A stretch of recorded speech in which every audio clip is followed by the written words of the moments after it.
अगर आपके घर में भी वंश वृद्धि की परेशानी है, लगातार बेटियां हो रही हैं, तो यह उपाय आपको करना चाहिए जिससे कि संतान सुख, वंश वृद्धि, मनचाही संतान की कामना सिद्ध हो। 5 अगस्त 2025 में सावन के पावन पवित्र महीने में पुत्रदा एकादशी का व्रत किया जाएगा।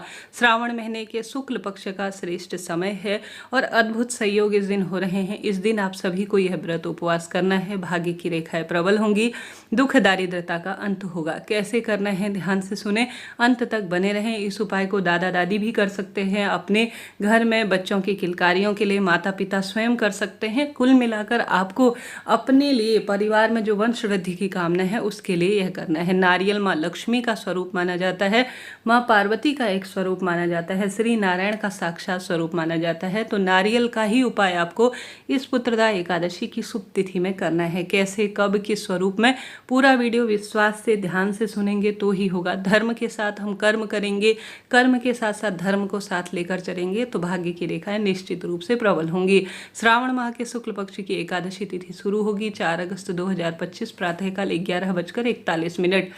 श्रावण माह के शुक्ल पक्ष की एकादशी समाप्त होगी 5 अगस्त 2025 दोपहर 1:12। ऐसे में उदया तिथि ही मान्य है तो पंचांग में 5 अगस्त का ही लिखा गया है।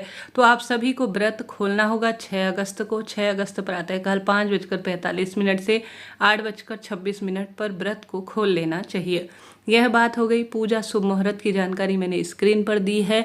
इस दिन रवि योग का निर्माण हो रहा है जो कि अपने आप में अद्भुत है, जो कि प्रातः काल है सुबह 5:45 से 11:02 के आसपास। इस समय अगर आप कोई भी उपाय, नियम, व्रत, उपवास करते हैं या कोई नियम मंत्र जाप के तहत लेते हैं तो श्रेष्ठ समय आपके जीवन में निश्चित रूप से आएगा।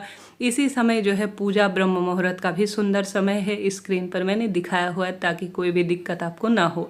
अब आप सभी को इस दिन पीले ही रंग के कपड़े पहनने हैं। देखिए, पीला रंग सौभाग्य से जाना जाता है। ना होने की स्थिति में लाल भी पहन सकते हैं। श्री नारायण को पीताम्बर रंग बहुत प्रिय है।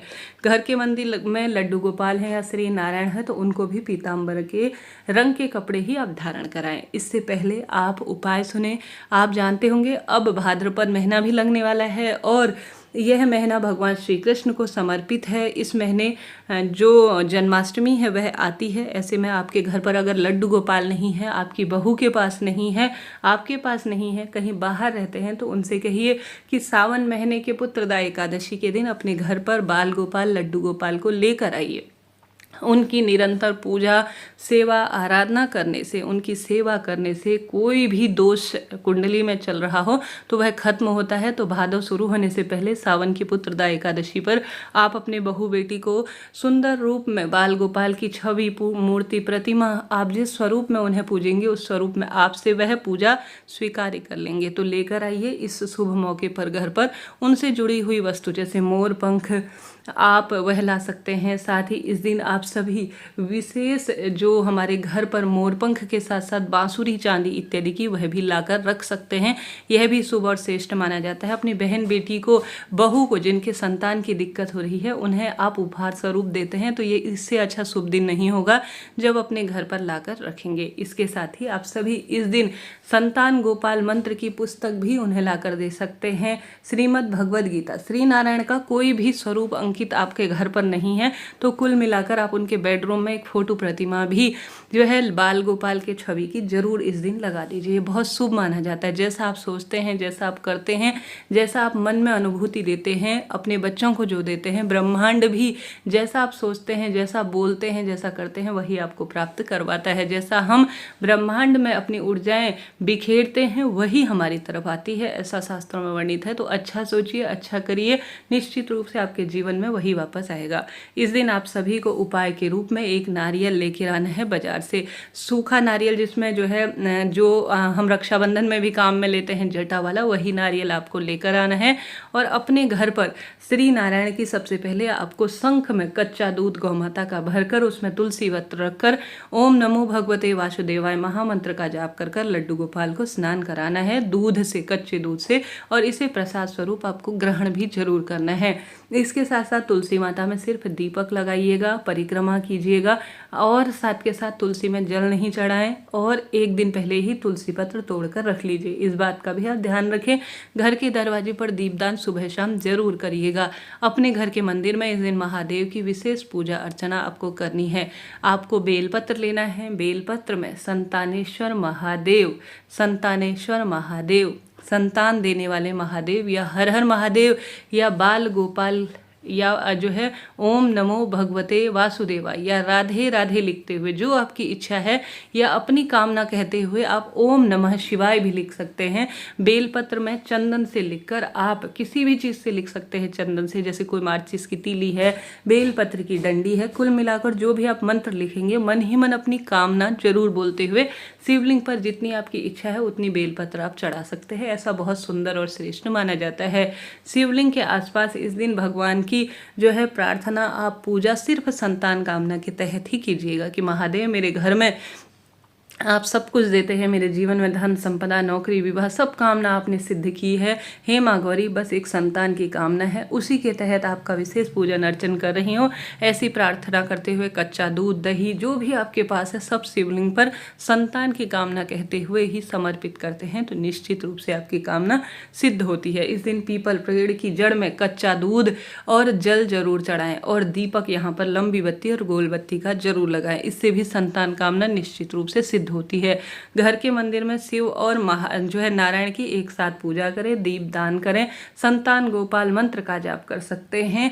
बहुत सुंदर और श्रेष्ठ इसके परिणाम मिलते हैं। अब आप सभी को एक छोटी सी चांदी की या कांस्ट की या लकड़ी की जिस भी स्वरूप में है, कहने का अर्थ है एक बांसुरी लेकर आनी है बाजार में। अभी बांसुरी जो है अब आने वही वाला है जन्माष्टमी, तो बांसुरी आसानी से मिल जाती है या चांदी की बनवा सकते हैं, इच्छा आपकी है। एक छोटा सा मोरपंख भी बाजार में पूजा पाठ की दुकान में मिल जाता है वह है। और एक नारियल लेना है। नारियल जो मैंने आपको बताया सूखा जो पूजा के काम में आता है वह आपको लेना है। साथ ही एक पीला वस्त्र लेना है, छोटा सा रुमाल ले लीजिए।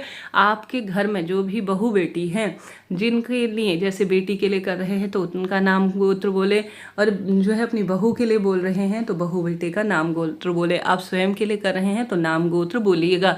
नारियल में आपको बनाना है हल्दी से या कुमकुम से या चंदन से स्वास्तिक। स्वास्तिक बनाने के बाद उस पीले रंग के जो है वस्त्र के अंदर आपको जो चांदी की या लकड़ी की जो आपने बांसुरी ली है और आपने जो मोर पंख लिया है उसे रखें। साथ के साथ 11 रुपये इसमें रखने के बाद नारियल जिसमें आपने स्वास्तिक बनाया है और मौली आपने लपेटी है, मौली आपको 11 बार लपेटनी है। लपेटते लपेटते अपनी मनोकामना बोलनी है।